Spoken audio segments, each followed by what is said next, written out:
فرمائیں استقبال کیجئے نعرہ تکبیر، فاروقی نعرہ، نعرہ تکبیر،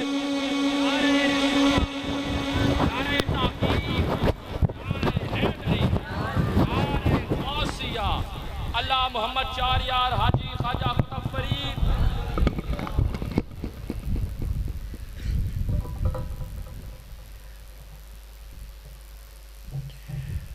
نحمده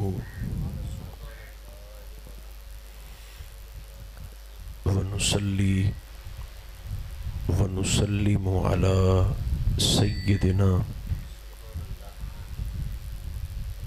حبيبنا وشفينا مولانا وملجأنا ومأوانا محمد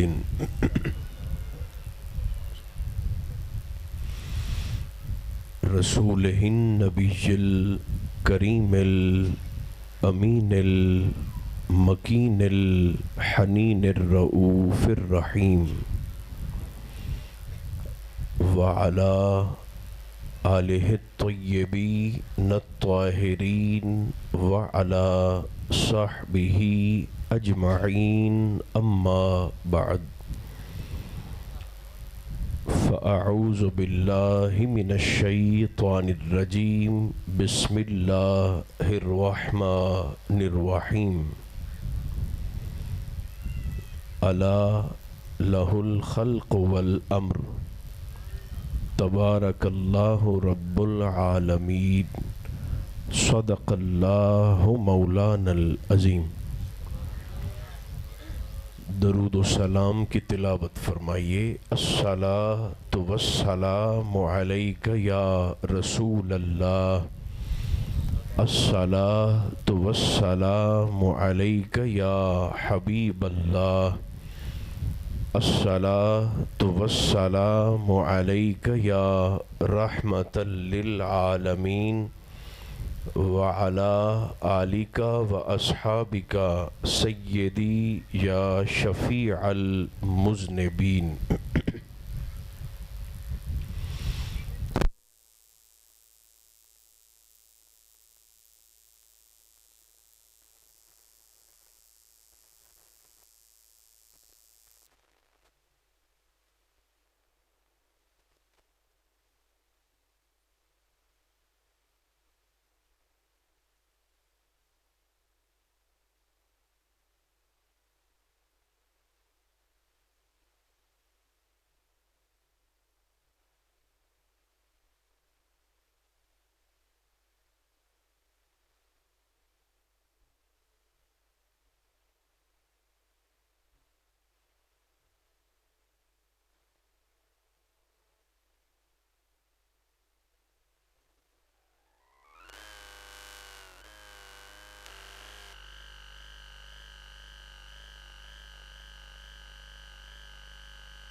شرف قبولیت سے نوازے اور میرے بھائی محترم شاہ صاحب کو دنیا اور آخرت کی تمام بھلائیاں نصیب فرمائے۔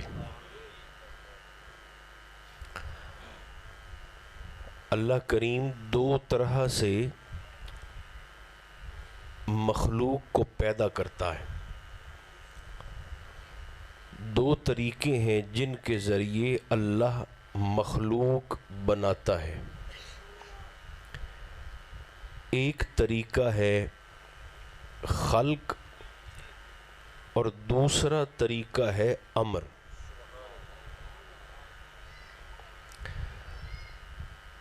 وہ خلق کے ذریعے بھی مخلوق بناتا ہے اور وہ امر کے ذریعے بھی مخلوق بناتا ہے۔ نہیں، دوبارہ سنیں، کتنے طریقے ہیں مخلوق بنانے کے؟ زور سے بولیے۔ دو، ایک ہے خلق اور دوسرا ہے امر۔ ان دونوں طریقوں سے اللہ مخلوق پیدا کرتا ہے، مخلوق کو بناتا ہے۔ لیکن ان دونوں طریقوں میں فرق ہے۔ فرق کیا ہے؟ جب اللہ رب العزت کسی شے سے دوسری شے بنائے اسے کہتے ہیں خلق۔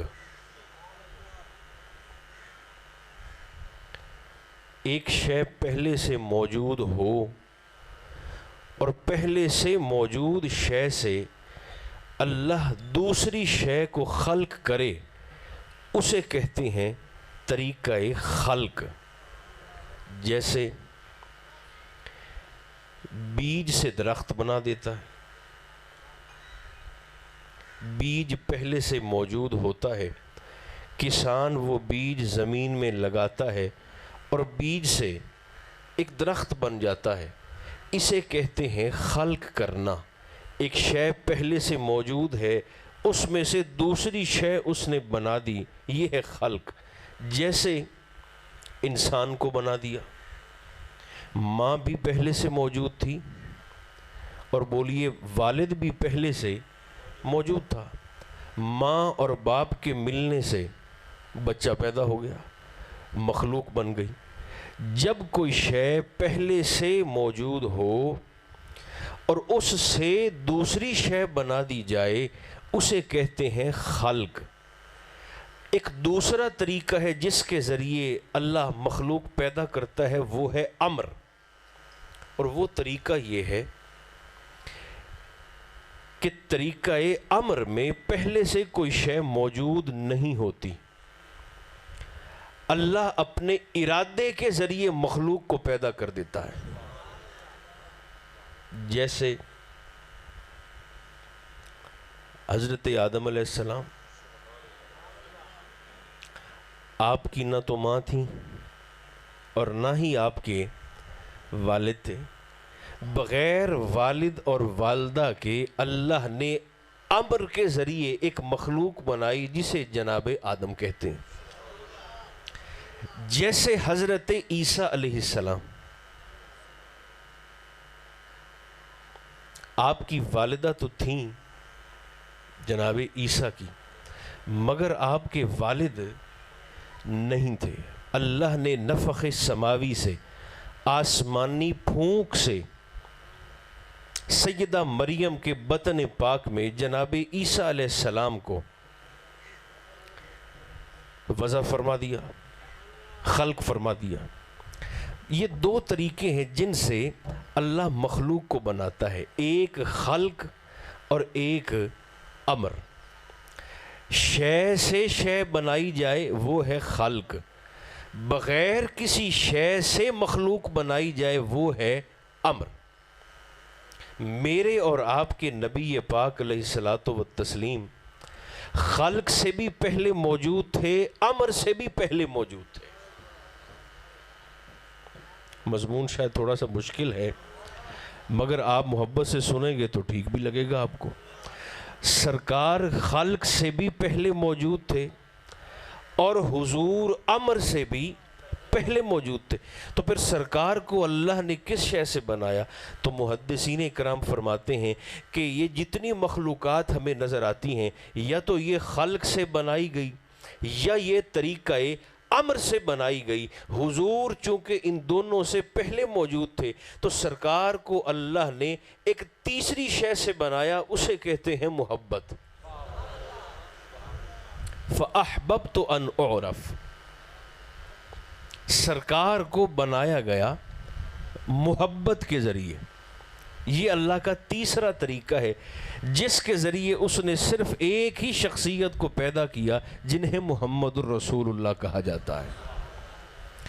یہ ساری کائنات جو اس وقت ہم دیکھتے ہیں اپنی آنکھوں سے، یہ خلق سے بنائی گئی، یعنی ارادے سے بنائی گئی۔ یہ ساری کائنات اللہ کے ارادے کا نتیجہ ہے۔ یاد رکھیں، جو شے ارادے سے بنائی جائے اسے ختم بھی کیا جا سکتا ہے، اسے تبدیل بھی کیا جا سکتا ہے، اسے بیچا بھی جا سکتا ہے۔ شاہ صاحب پھر سنیں، جو شے ارادے سے بنائی جائے اسے ختم بھی کیا جا سکتا ہے، تبدیل بھی کیا جا سکتا ہے، اور اسے بیچا بھی جا سکتا ہے۔ مثال کے طور پر گاڑی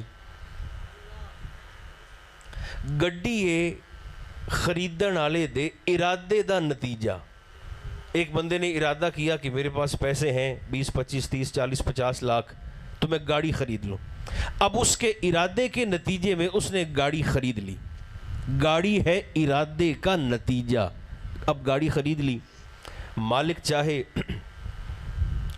تو گاڑی کو آگ لگا کے ضائع کر دے، مالک چاہے تو اس گاڑی کو بیچ کر تبدیل کر کے کوئی دوسری گاڑی خرید لے، مالک چاہے تو اسے کسی کے ہاتھ فروخت کر دے، بیچ دے۔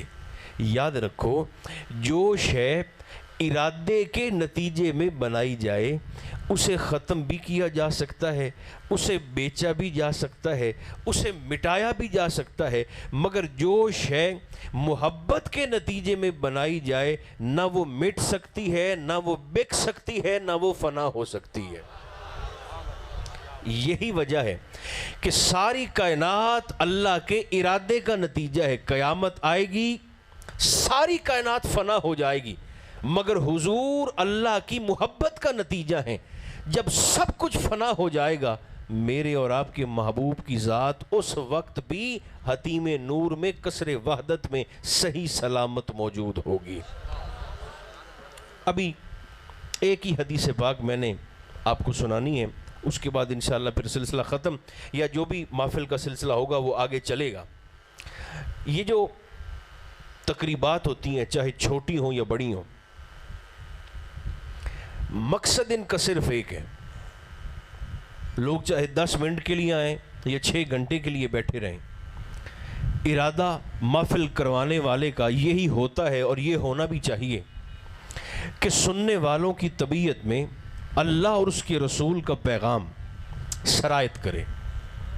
یہ جو ہماری عارضی سی